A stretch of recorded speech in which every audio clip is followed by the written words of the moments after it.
Have you ever taken one of those Harry Potter, which house are you quizzes? Look, we all want to be Gryffindor, but sometimes we're Hufflepuff. Guilty. Yeah, but what if there was an investor persona quiz? What if you could identify precisely what kind of investor you are or aspire to be? What if you knew the characteristics and pitfalls of different investor types so you could navigate the murky waters of uncertain economies and make sure you're taking action like the kind of investor that finds themselves living the life of their dreams? Economically independent, calling your own shots, and taking all the Harry Potter quizzes you want. Because real estate investing has completely changed your financial life. In today's video, I'm going to show you the 5 most common real estate investor types and help you determine which you are so you know precisely how to take action and move towards the life of your dreams. Let's go!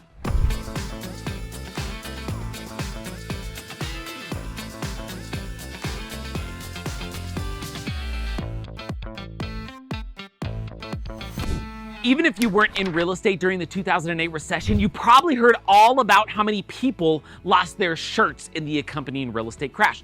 Today, with inflation and endless talk of looming recession, it's hard not to compare 2008 with 2022 and soon 2023.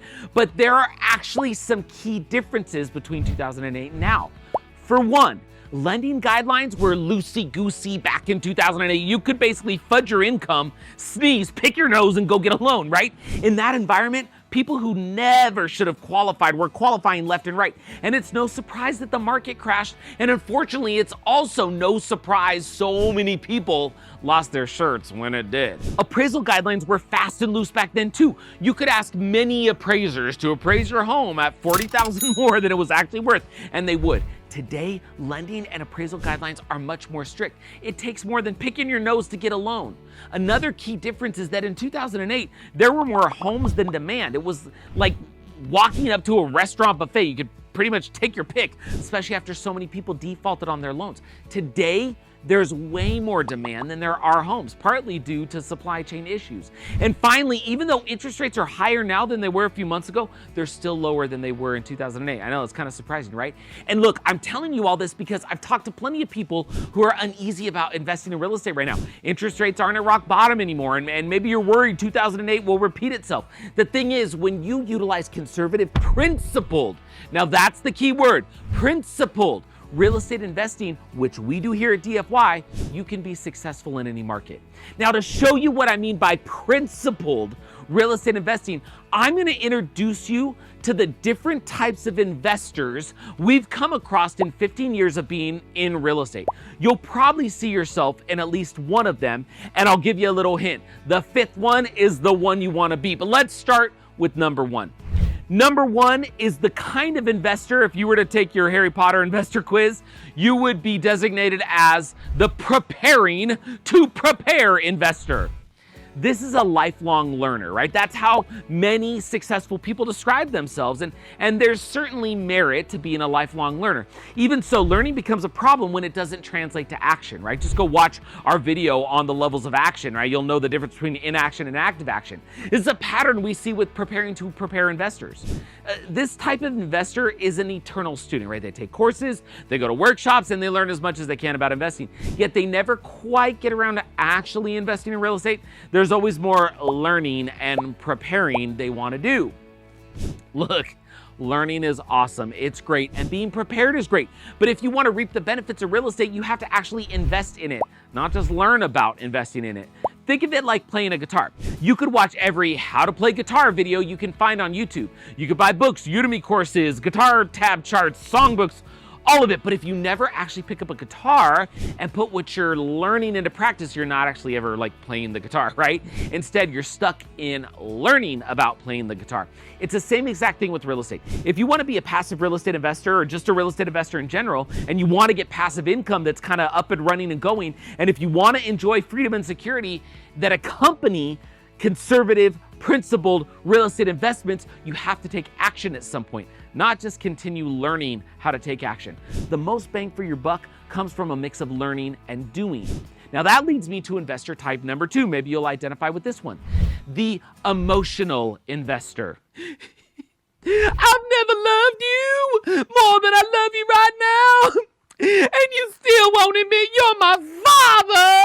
Don't believe her. Look, it's not wrong to invest in properties because they stir your emotional juices, right?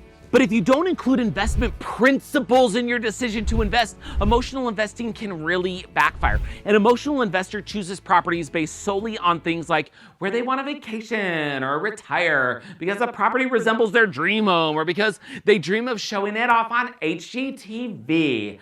Get your local cable station. Again, investing in properties you like or in locations where you want to vacation or retire isn't automatically the problem. The problem comes in when you base investment decisions only on emotion and fail to include principled investment strategies guided by the market. Strategies that will save you from losing your shirt and ensure you come out ahead, even if you have to navigate iffy times in the short term.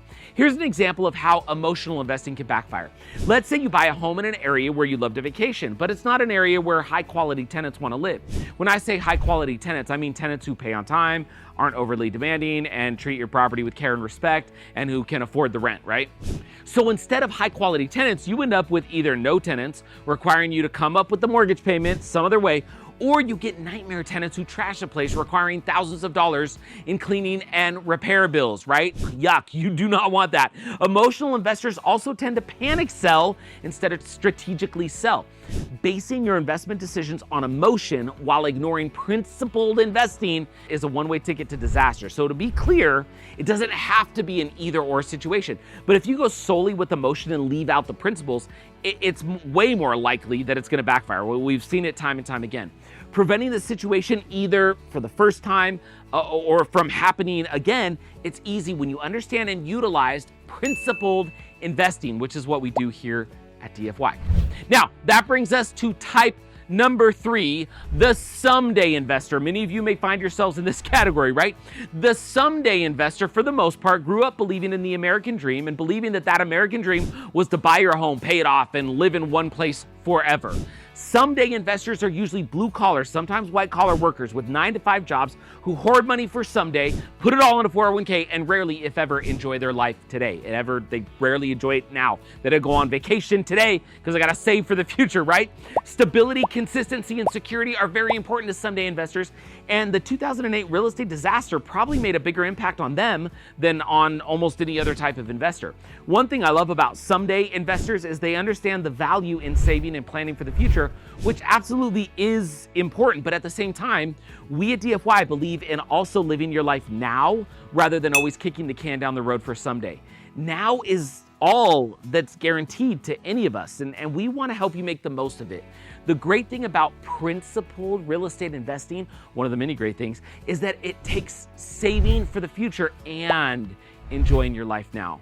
From an either or situation to a both situation, right?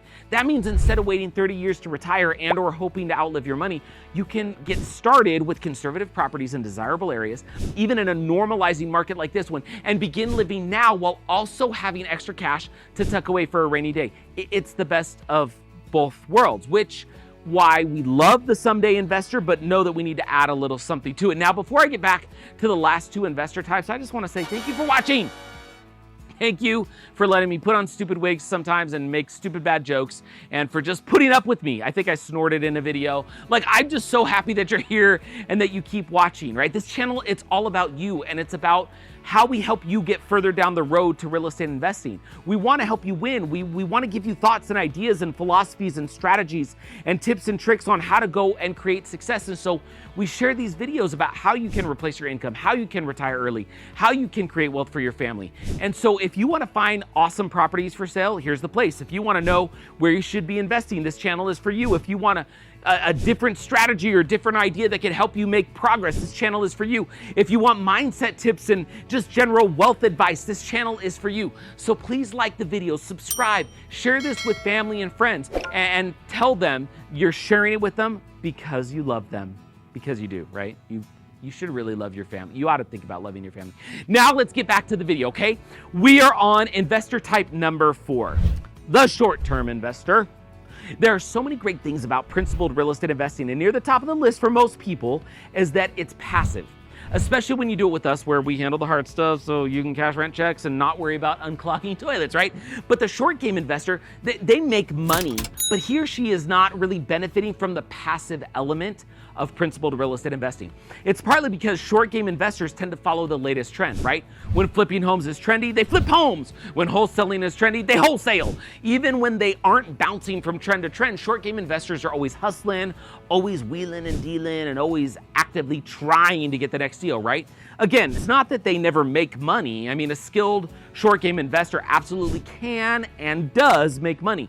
The issue for short game investing is that the short game requires a lot of ongoing hustle and sometimes capital you can't really afford to lose, right? It gets pretty stressful and doesn't usually lead to a level of freedom that most people imagine from real estate investing. A lot of times a short-term investor, it's just a second job or a full-time job, right? It also, by the way, comes with a lot more risk.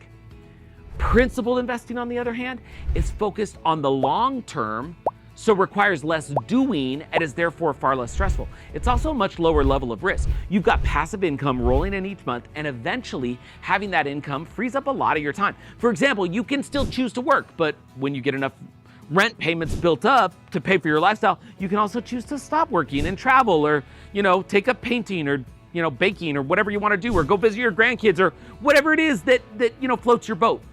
And that brings us to number 5, the kind of investor you want to be, the kind of investor hopefully you are, and the kind of investor I've been teasing this entire video, which is the principled investor. Now let me introduce you to the principled investor. Principled investors do not make emotional decisions. They always play the long game. They believe in living now as well as preparing for the future, and they take productive action. When it comes to building their portfolio, the principled investor bases their decisions on market conditions and makes strategic conservative investments in properties that meet a specific set of criteria. In other words, they follow principles, which you could think of as a set of factors and guidelines that tell you whether or not you should buy and sell, right? Let the math and the market be the guide, not your emotion. You follow the principles every single time, and short of something completely unpredictable happening, like a meteor hitting the earth, your investments pay off over the long haul. Did anybody just think of the movie Armageddon? When I said meteor hitting Earth, I immediately had this thought of like Bruce Willis and drilling. I don't know, it happens. Principled investing, guys, it's as black and white as you can get with real estate investing. Because of all of this, principled investors enjoy the lowest possible levels of risk while experiencing the most long-term profit with the least amount of stress and hustling.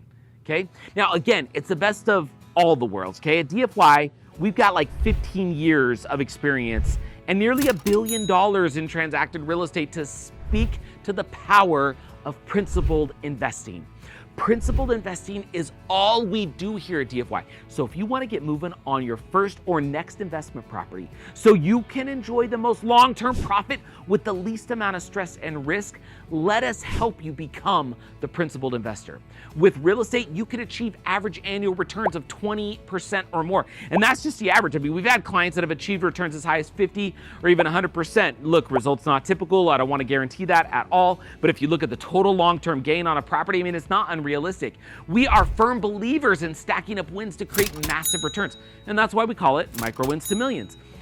But what if you don't want to deal with tenants, right? And toilets and all the other hassles of being a landlord, not to mention all the hours of research into properties, drafting contracts, finding tenants, managing the property. Once you finally have your property purchased and ready to rent, that's where we come in. Let us help you be a principled investor by using principles, because at DFY-realestate.com, which we link to below, we do all the work so you can sit back and watch your money grow.